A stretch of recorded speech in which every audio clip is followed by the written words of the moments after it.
ये आकाशवाणी गोरखपुर है। अब आप सोने निगम से क्षेत्रीय समाचार सुनिए। प्रधानमंत्री नरेंद्र मोदी ने भारत को हर क्षेत्र में आत्मनिर्भर बनाने की लोगों से अपील की है। आज आकाशवाणी से मन की बात कार्यक्रम में श्री मोदी ने कहा कि हर क्षेत्र में वृद्धि दर को तेज करना और देश का विकास आत्मनिर्भर भारत के लिए आवश्यक है। आत्मनिर्भर भारत अभियान में वर्चुअल गेम्स हो, टॉयज का सेक्टर हो, सबने बहुत महत्वपूर्ण भूमिका निभानी है और ये अवसर भी है। जब आज से 100 वर्ष पहले असहयोग आंदोलन शुरू हुआ तो गांधी जी ने लिखा था कि असहयोग आंदोलन देशवासियों में आत्मसम्मान और अपनी शक्ति का बोध कराने का एक प्रयास है। आज जब हम देश को आत्मनिर्भर बनाने का प्रयास कर रहे हैं तो हमें पूरे आत्मविश्वास के साथ आगे बढ़ना है। हर क्षेत्र में देश को आत्मनिर्भर बनाना है। असहयोग आंदोलन के रूप में जो बीज बोया गया था उसे अब आत्मनिर्भर भारत के वटवृक्ष में परिवर्तित करना हम सबका दायित्व है। श्री मोदी ने कहा कि नई पीढ़ी में नवाचार और समाधान के क्षेत्र में बहुत कुछ करने की क्षमता है और हमें बेहतर कल के लिए इसका उपयोग करना होगा। प्रधानमंत्री ने स्टार्टअप कंपनियों से मिलकर काम करने और भारत को खिलौना उत्पादन के प्रमुख देश के रूप में स्थापित करने की अपील की। प्रधानमंत्री ने कोरोना संकट के दौरान किसानों की भूमिका की सराहना की। हमारे देश में इस बार खरीफ की फसल की बुआई पिछले साल के मुकाबले 7% ज्यादा हुई है। धान की रुपाई इस बार लगभग 10%, दालें लगभग 5%, मोटे अनाज कोर्स सीरियल्स लगभग 3%, ऑयल सीड्स लगभग 13%, कपास लगभग 3% ज्यादा बोई गई है। मैं इसके लिए देश के किसानों को बधाई देता हूं, उनके परिश्रम को नमन करता हूं। श्री मोदी ने कहा कि भारतीय कृषि कोष का निर्माण किया जा रहा है जिससे प्रत्येक जिले की फसलों और उनके पोषण मूल्य की पूरी जानकारी मिल सकेगी।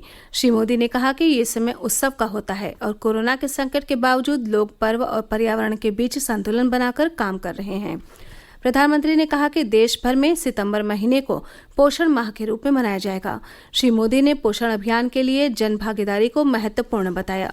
पोषण माह के दौरान माई गॉव पोर्टल पर भोजन और पोषण प्रतियोगिता के अलावा मीम प्रतियोगिता भी आयोजित की जाएगी। श्री मोदी ने लोगों से इसमें हिस्सा लेने और दूसरों को भी प्रेरित करने की अपील की। प्रधानमंत्री ने सुरक्षा बलों के सहयोगी के रूप में असाधारण योगदान करने वाले 2 श्वान सोफी और विदा की चर्चा की। इन दोनों को थल सेनाध्यक्ष ने प्रशस्ति पत्र दिए हैं। प्रधानमंत्री ने कहा कि 5 सितंबर को शिक्षक दिवस मनाया जाएगा। उन्होंने इस बात पर प्रसन्नता व्यक्त की कि शिक्षकों ने कोरोना संकट से उत्पन्न चुनौती को स्वीकार करते हुए इसे अवसर में बदल दिया है। उन्होंने कहा कि आज प्रौद्योगिकी का अध्यापन के लिए सहजता से उपयोग हो रहा है। प्रधानमंत्री ने राष्ट्रीय शिक्षा नीति की चर्चा करते हुए कहा कि इससे देश में बड़ा बदलाव आएगा और इसका लाभ विद्यार्थियों तक पहुंचाने में शिक्षकों की भूमिका महत्वपूर्ण होगी। श्री मोदी ने कहा कि 2020 में देश अपनी आज़ादी की 75वीं जयंती मनाएगा। इसलिए ये जरूरी है कि आज की पीढ़ी भारत के स्वतंत्रता संग्राम के नायकों से परिचित रहे। उन्होंने कहा कि इस दिशा में बहुत काम किया जाना बाकी है और इसमें शिक्षकों की भूमिका महत्वपूर्ण होगी। प्रधानमंत्री ने विद्यार्थियों से अपील की कि वे अपने जिले और क्षेत्र में स्वतंत्रता संग्राम के संबंध में अनुसंधान करें। उन्होंने कहा कि कुछ विद्यालयों के विद्यार्थी स्वतंत्रता की 75वीं वर्षगांठ पर 75 कविताएं लिखने और स्वतंत्रता आंदोलन के नायकों पर मंचीय कथाएं भी लिख सकते हैं।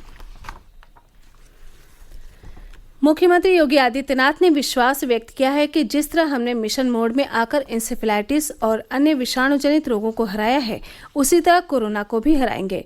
उनका कहना है कि ये पूरे देश की लड़ाई है, इसके लिए सबको मिलकर लड़ना होगा। जब तक कोरोना की कोई वैक्सीन या दवा नहीं आ जाती, व्यापक जागरूकता से ही इस पर काबू पाना होगा। मुख्यमंत्री आज गोरखपुर में संवाददाताओं से बातचीत कर रहे थे। उन्होंने बताया कि प्रधानमंत्री नरेंद्र मोदी द्वारा कोरोना संक्रमण की रोकथाम को लेकर लिए गए त्वरित निर्णय का ही नतीजा है कि 135 करोड़ की जनसंख्या वाले भारत में कोरोना नियंत्रण में है और हम सुरक्षित हैं। उन्होंने कहा कि अन्य राज्यों के मुकाबले उत्तर प्रदेश में सर्वाधिक कोविड जांच हुई, लेकिन यहाँ संक्रमण और मृत्यु दर दोनों सबसे कम है। ऐसा जागरूकता की वजह से ही संभव हो सका है। उन्होंने अगले 2 वर्ष में सभी तरह के विषाणु जनित रोगों के समाप्त हो जाने की उम्मीद जताई। आशुराए मुहर्रम आज मनाया जा रहा है। ये दिन पैगंबर मोहम्मद के नवासे हजरत इमाम हुसैन और उनके साथियों की शहादत की याद में मनाया जाता है, जिन्होंने सत्य और न्याय के लिए करबला में अपने प्राणों का बलिदान दिया। कोविड महामारी को देखते हुए बड़े पैमाने पर ताजिया जुलूस नहीं निकाले गए, लेकिन करबला के शहीदों की शहादत की याद में मजलिस और धार्मिक सभाएं एहतियाती दिशा निर्देशों का पालन करते हुए आयोजित की जा रही हैं। इस्लामिक कैलेंडर के सबसे पवित्र महीने मुहर्रम के 10वें दिन आज यौम आशुरा पर प्रधानमंत्री नरेंद्र मोदी ने हजरत इमाम हुसैन की शहादत को याद किया है। श्री मोदी ने कहा है कि हजरत इमाम हुसैन के लिए सत्य और न्याय से बड़ा कुछ भी नहीं था। इसी के साथ क्षेत्रीय समाचारों का ये बुलेटिन समाप्त हुआ। नमस्कार।